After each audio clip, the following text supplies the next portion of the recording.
오늘 우리에게 주시는 하나님 말씀은 야고보서 5장 13절부터 18절까지 말씀 함께 보도록 하겠습니다. 야고보서 5장 13절부터 18절까지 말씀입니다.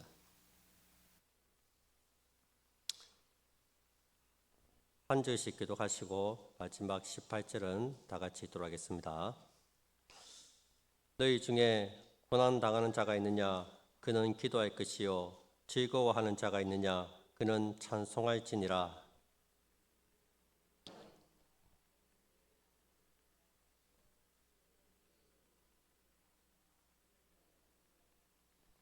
믿음의 기도는 병든 자를 구원하리니 주께서 그를 일으키시리라. 혹시 죄를 범하였을지라도 사하심을 받으리라.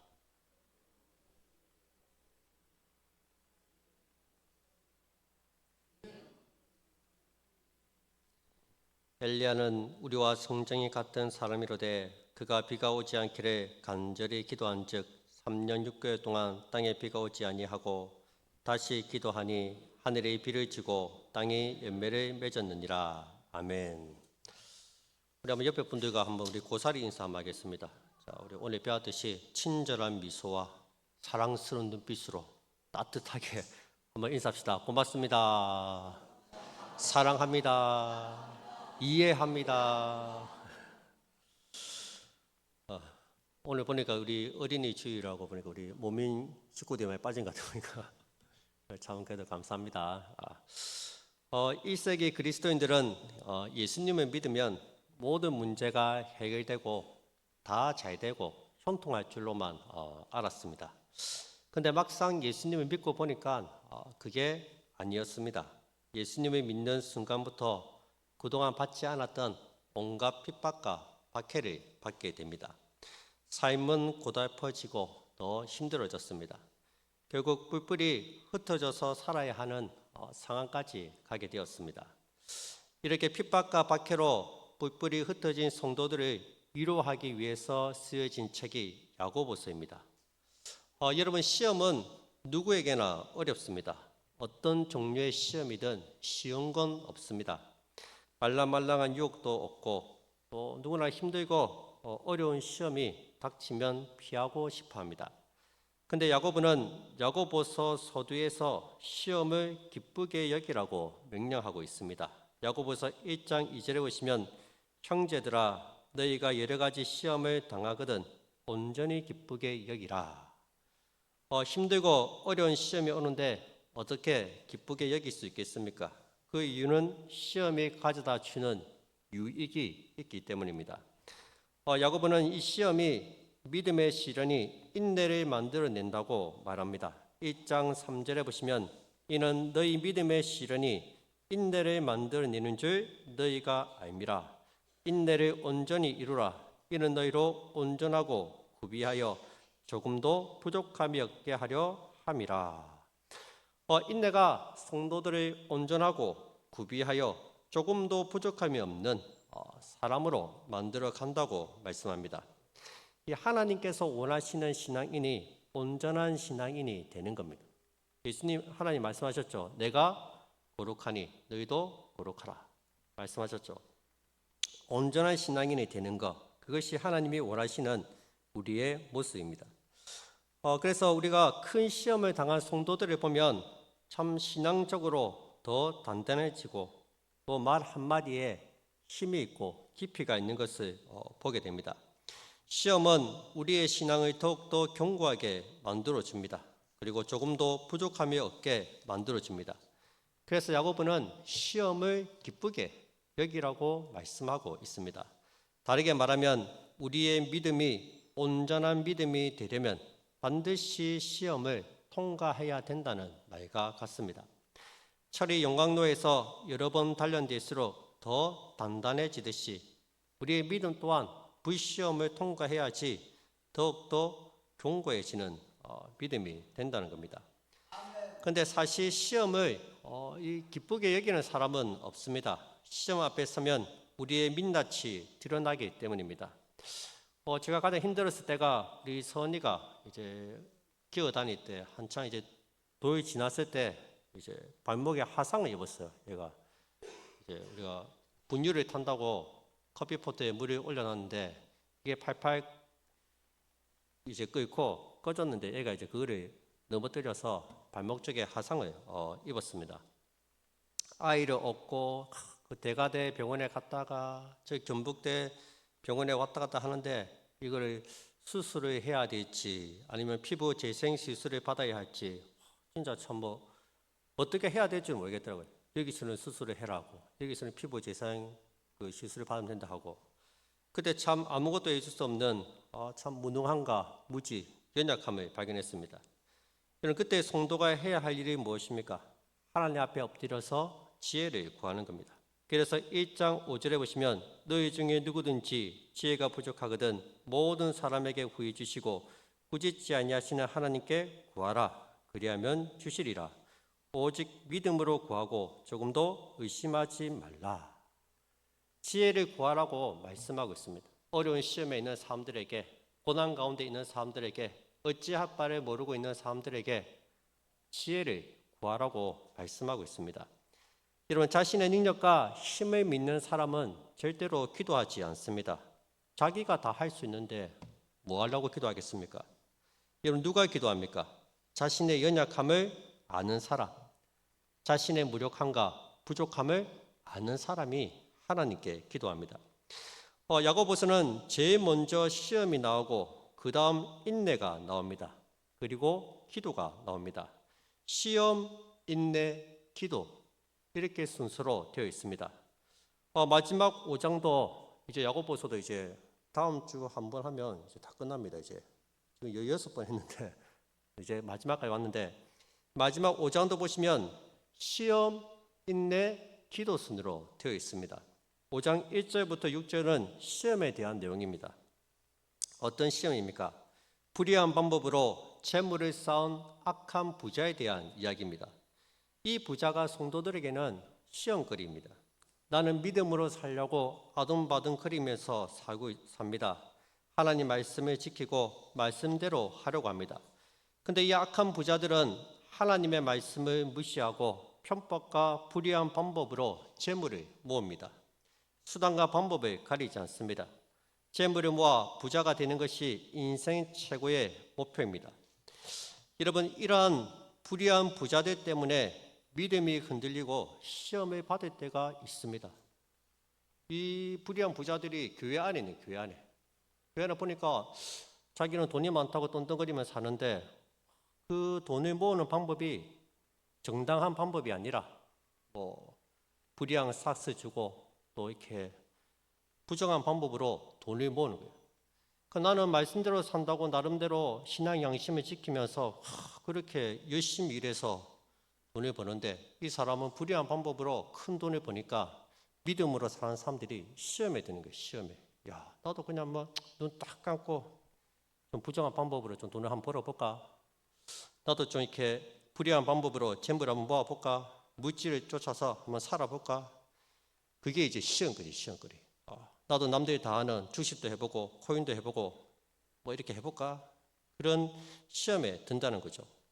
또 믿음으로 살아가는데 나를 힘들게 하는 사람들이 있습니다. 옆에서 막 자꾸만 건드리고 나는 믿음대로 살려고 하는데 자꾸 나를 이제 시험에 들게 하는 사람들도 있습니다.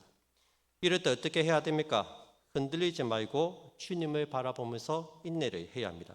주님이 뭐라고 하십니까? 주께서 강림하시기까지 길이 참으라 말씀하셨습니다. 가장 자비로우시고 긍휼이 많으신 주님이 준비해 놓으신 결말을 바라보면서 인내하라고 말씀하셨습니다. 농부처럼 참고 선지자들처럼 견디고 욥처럼 버티라고 말씀하셨습니다. 환경을 참아내고 사람을 견뎌내라고 말씀하십니다. 인내가 나오는 거예요. 시험, 인내. 그리고 근데 이것이 쉽지가 않아요. 직장 내에서 상사들이 갑질을 하고 괴롭힙니다. 교회 다니는 것 때문에 손해볼 때가 있고 어려움을 겪습니다. 믿음으로 살아가는데 일이 잘 풀리지가 않습니다. 그래서 야고보는 다시 기도하라고 말씀합니다. 13절에 보시면 5장 13절에 보시면 너희 중에 고난 당하는 자가 있느냐? 그는 기도할 것이요. 역시 시험, 인내, 기도가 나오고 있습니다. 오늘 본문 13절부터 18절까지 말씀은 온통 기도하라는 말씀입니다. 짧은 구절 안에 무려 7번이나 기도하라고 강조하고 있습니다. 그래서 5장도 1장과 흐름이 똑같습니다. 5장 1절부터 6절까지 시험거리인 불의한 부자 이야기가 나오고 7절부터 11절까지는 길이 참아야 한다는 인내에 대한 말씀이 나오고 13절부터 18절은 기도에 관한 말씀이 나오고 있습니다. 1장과 흐름이 똑같습니다. 시험, 인내, 기도입니다. 무슨 의미입니까?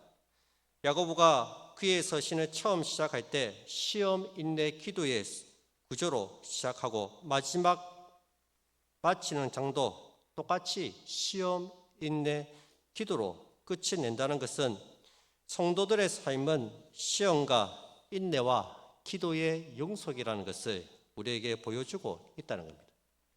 결국에는 기도라는 거죠. 여러분, 야고보의 별명이 있습니다. 낙타무릎입니다. 낙타무릎. 얼마나 엎드려서 기도했든지 무릎이 낙타처럼 되었다고 해서 낙타무릎이라는 별명을 얻었습니다. 그는 기도의 사람이었습니다. 여러 가지 시험 때문에 낙심하고 힘들어하는 성도들에게 인내하라고 당부합니다. 그러면서 인내만 하지 말고 인내하면서 기도할 것을 당부하고 있습니다. 오늘 본문에 보시면 기도해야 되는 세 부류의 사람이 등장하고 있습니다. 우리 한번 13절, 14절 말씀 함께 보도록 하겠습니다. 다 같이 한번 읽어볼까요? 시작. 너희 중에 고난 당한 자가 있느냐? 그는 기도할 것이요. 즐거워하는 자가 있느냐? 그는 찬송할지니라. 너희 중에 병든 자가 있느냐? 그는 교회 장로들을 청할 것이요. 그들은 주의 이름으로 기름을 바르며 그를 위하여 기도할지니라. 아멘. 기도해야 하는 세 부류가 누구입니까? 고난 당하는 자, 즐거워하는 자, 그리고 병든 자입니다. 여기 이 세 부류의 사람들 중에 들지 않는 사람은 아마 아무도 없을 거예요. 우리가 다양한 모습으로 살아가지만 따지고 보면 이 세 가지 모습 중에 하나로 살아가고 있습니다. 어떤 사람은 자신의 질병이나 가족의 질병으로 힘들어하는 사람이 있습니다. 어떤 사람은 경제적인 문제로, 인간관계의 문제로 어려움을 겪는 사람들도 있습니다. 반면에 특별한 고난 없이 또 즐겁게 그냥 살아가는 사람들도 있습니다. 그러나 어떠한 경우에든지 고난 중이든지 질병으로 고통을 받고 있든지 즐거움 속에 있든지 어떠한 형편에 처하든지 공통적으로 해야 하는 일은 바로 기도하는 것이라는 말씀입니다. 다시 한번 본문에 보시면 너희 중에 고난 당한 자가 있느냐? 그는 기도할 것이요. 즐거워하는 자가 있느냐? 그는 찬송할지니라. 너희 중에 병든 자가 있느냐? 그는 교회 장로들을 청할 것이요. 그들은 주의 이름으로 기름을 바르며 그를 위하여 기도할지니라. 보시면 다른 건 다 이해가 되는데 즐거울 때 뭐라고 합니까? 찬송하라고 말씀합니다. 이게 기도랑 무슨 연관이 있을까요? 여러분, 찬송도 기도의 일종입니다. 찬양을 뭐라 합니까? 곡조 있는 기도라고 우리가 흔히 말하지 않습니까? 그래서 모든 경우에 다 기도를 하라는 말씀입니다. 고난 중에서도 기도하고, 병들었을 때도 기도하고, 즐거울 때도 기도하라는 겁니다. 그렇게 해야 시험에 들지 않고 끝까지 인내하면서 주의 뜻을 이룰 수 있기 때문입니다. 저와 여러분들이 얼마나 연약한지 고난 중에 기도하지 않고 질병 속에 기도하지 않으면 낙심하게 되고 또 다른 시험에 빠지게 됩니다. 하나님, 왜 나만 겪는 고난입니까? 왜 나에게만 이런 질병을 주십니까? 기도하지 않으면 여러분 우울증에 걸립니다. 하나님을 원망하기도 합니다. 즐거울 때 기도하지 않으면 어떻게 됩니까? 교만해집니다. 마치 내가 잘나서 모든 것이 잘 되고 형통한 줄로 착각을 한다는 겁니다. 그래서 야고보는 어떠한 형편에 처하든지 시험에 들지 않도록 기도하라고 명령하고 있습니다. 우리가 매주마다 구역 모임으로 모이고 있는데 단순히 구역 모임에서 말씀만 나누지 마시고 함께 기도하는 시간도 가져보시기 바랍니다. 같이 모여서 기도하면 참 이게 얼마나 힘이 되고 위로가 되는지 모릅니다. 서로 기도의 제목을 나누면서 나와 함께 이 믿음의 길을 가고 있는 사람이 있구나, 참 든든한 지원군을 얻는 것 같습니다. 우리 목장끼리 이렇게 나누실 때 기도 제목 다 알고 계시죠? 서로가 어떤 기도 제목을 갖고 있는지 다 아셔야 됩니다. 공유를 하셔야 됩니다.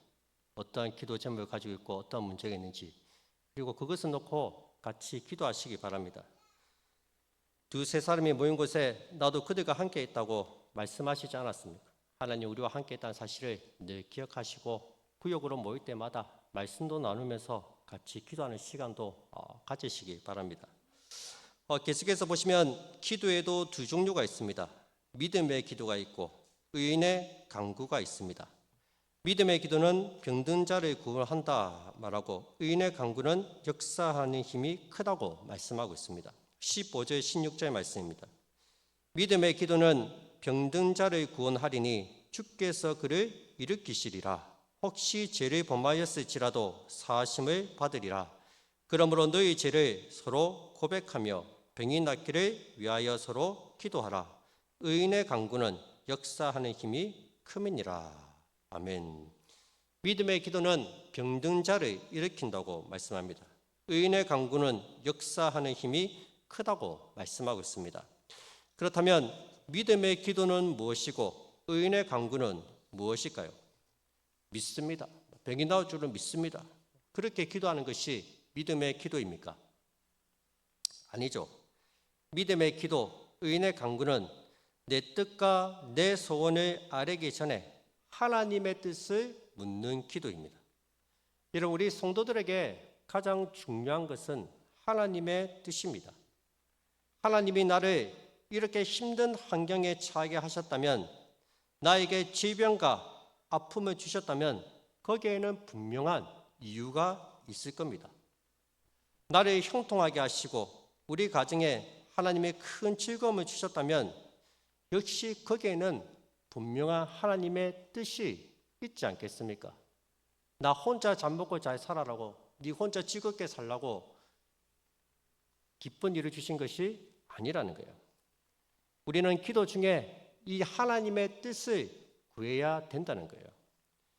그리고 겸허하게 모든 환경을 하나님께서 주관하신다는 것을 인정하고 받아들여야 합니다. 그것이 바로 믿음의 기도이고 의인의 간구라는 거예요. 다시 14절 15절 보시면, 너희 중에 병든 자가 있느냐? 그는 교회의 장로들을 청할 것이요 그들은 주의 이름으로 기름을 바르며 그를 위하여 기도할지니라. 믿음의 기도는 병든 자를 구원하리니 주께서 그를 일으키시리라. 혹시 죄를 범하였을지라도 사하심을 받으리라. 병들었을 때 누구를 청하라 얘기합니까? 교회 장로들을 청하라고 말씀합니다. 여기서 말하는 장로는 교회의 지도자들을 가리킵니다. 말씀과 기도를 통해서 주의 뜻을 성도들에게 가르치는 사람입니다. 오늘날로 치면 목사라고 할 수 있습니다. 병들었을 때 왜 지도자들을 청해야 합니까? 병환 중에 하나님의 뜻을 분별하기 위해서입니다. 이 병을 주신 하나님의 뜻이 분명히 있을 거예요. 그래서 목회자가 주의 말씀을 통해서 그 뜻을 분별하기 위해서 주의 종을 청하라고 말씀하고 있습니다. 16절에 보시면 서로 죄를 고백하라는 말씀도 나옵니다. 16절입니다. 그러므로 너희 죄를 서로 고백하며 병이 낫기를 위하여 서로 기도하라. 의인의 간구는 역사하는 힘이 큼이니라.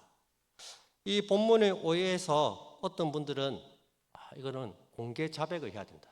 죄를 지은 사람은 봐라, 서로가 이렇게 죄가 있으면 서로 고백하라 했으니까 서로 자기 죄를 숨기지 말고 다 고백을 해야 된다. 그렇게 주장하는 사람들이 있습니다. 여러분, 우리가 자기가 지은 은밀한 죄를 다 고백하면요, 여기 있는 사람들 다 시험해야 됩니다. 너무나 더럽고 추악한 죄들이 많기 때문에 공개 자백하지 않아도 됩니다. 성경을 잘못 해석한 거예요. 물론 공동체 내에서 모든 사람들이 다 아는 죄는 공개적으로 자백을 해야 됩니다. 하지만 개인의 죄는, 하나님과 자신과의 죄는 개인적으로 하나님께 회개 기도하면 됩니다. 여기서 죄를 고백하라는 말은 내 삶에 하나님의 뜻이 이루어져야 하는데 그 뜻을 방해하는 것이 바로 죄라는 거예요. 죄 때문에 내 삶 가운데 하나님의 뜻이 이루어지지 않는다는 거예요. 그 죄에 대해서 생각이 나거든 고백을 회개하라는 거예요. 회개하라는 거예요. 병환 중에서 하나님께 지은 죄가 생각날 때가 있지 않습니까? 물론 죄를 지어서 몸이 아픈 것은 아닙니다. 그건 일반적인 경우는 아니에요. 근데 한번 자신의 행실을 한번 되돌아보라는 거예요. 죄가 있으면 이 하나님의 뜻을 알기가 어렵습니다. 그래서 방해가 되는 죄가 생각이 난다면 그 자리에서 회개하고 돌이키라는 말씀입니다. 내 삶의 모든 형편, 어떤 상황에서도 주의 뜻을 분별하는 것이 바로 믿음의 기도입니다. 역경이든 순경이든 모든 것을 주관하시는 하나님의 주권을 믿고 그 뜻을 받아들이고 순종하는 것이 의인의 간구입니다. 여러분, 교회와 성도는 믿음의 기도와 의인의 간구를 통해서 시험 중에도 인내할 수 있습니다. 그렇게 기도하면서 인내하면서 기도하는 동안 하나님의 사람으로 구비되어 간다는 것입니다. 혹시 기도하는 가운데 죄가 생각이 나거들라 회개하시고 다시 제자리로 돌아오면 됩니다. 우리는 기도하면서 빈부에 대한 바른 이해를 갖게 됩니다. 기도할 때 부에 대한 욕심을 잠재울 수 있습니다. 기도할 때 낮은 형제는 자기의 높음을 자랑하게 되고 높은 형제는 자기의 낮아짐을 자랑하게 됩니다. 기도할 때 욕심을 부리지 않고 진리의 말씀에 따라 살아가는 믿음의 삶을 배우게 됩니다. 듣기는 속히 하고 말하기는 더디하고 속내기는 더디하라. 이 지혜 역시 기도 가운데서 배우게 됩니다. 과와 가부를 환난 중에 돌아보고 자기를 지켜 세속에 물들지 않는 경건한 삶을 살아가는 것 역시 기도를 통해서 배우게 됩니다. 사람을 외모로 차별하지 않고 악한 생각으로 형제를 판단하는 죄에 빠지지 않기 위해서는 기도를 해야 합니다. 믿음과 행함이 일치하지 않을 때가 많은데 여러분, 언제 믿음과 행함이 일치하게 됩니까? 바로 기도할 때입니다. 우리의 언어가 사람을 살리고 회복시켜주는 언어로 바뀔 때가 언제입니까? 바로 기도할 때입니다. 모든 좋은 것들이 빛들의 아버지께로부터 내려온다고 말씀하셨는데 그 온갖 좋은 은사와 선물을 받게 되는 통로가 바로 기도입니다. 하나님과 사람 앞에서 있어야 할 자리를 벗어난 우리들에게 더욱 큰 은혜를 부어주셔서 겸손한 자리로 돌아가게 하는 것, 이거 역시 믿음의 기도와 의인의 간구입니다. 여러분, 기도가 이렇게도 중요합니다. 그래서 성도들은 고난의 때이든 병든 때이든 형통할 때이든 항상 믿음의 기도와 의인의 간구를 해야 합니다. 우리가 왜 고난 중에 낙심하고 침체되어 있습니까? 기도하지 않기 때문입니다. 왜 성도들이 형통하고 즐거울 때 교만하게 됩니까? 마치 자기 능력이 탁월해서 그렇게 된 것처럼 착각을 합니까? 기도하지 않기 때문입니다. 결국에는 말씀과 기도가 삶의 중심에 있지 않으면 우리는 허탄한 자랑에 빠질 수밖에는 없습니다. 그래서 성도들에게 말씀과 기도는 선택사항이 아니라 삶의 필수 조건입니다. 여러분, 기도의 자리에 나오셔서 더 많이 부르짖고 기도하시기 바랍니다. 기도로 여러분들의 마음과 생각을 다스리시고 주의 뜻을 잘 분별하시기 바랍니다. 야고보서는 성숙한 성도들을 위해서 쓰여진 책입니다. 성숙한 성도는 누구입니까? 기도하는 사람입니다. 참되게 기도하는 사람은 겸손하게 행합니다. 어떠한 시험 가운데서도 인내하며 기뻐할 수 있습니다. 저와 여러분들이 바로 그런 기도의 사람들이 되시기를 주님 이름으로 축복드립니다. 마지막으로 야고보는 엘리야를 예로 들면서 믿음의 기도와 의인의 간구가 무엇인지 예를 들어 보여주고 있습니다. 여러분, 엘리야는 불의한 시대 속에서 이세벨과 아합 왕이 득세하는 시대에 하나님의 뜻을 구했던 선지자입니다. 주의 뜻을 구하고 그 뜻을 가지고 간절히 기도했을 때 어떤 일이 일어났습니까? 3년 6개월 동안 비가 오지 않았습니다. 17절 18절 말씀입니다. 엘리야는 우리와 성정이 같은 사람이로되 그가 비가 오지 않기를 간절히 기도한즉 3년 6개월 동안 땅에 비가 오지 아니하고 다시 기도하니 하늘이 비를 주고 땅이 열매를 맺었느니라.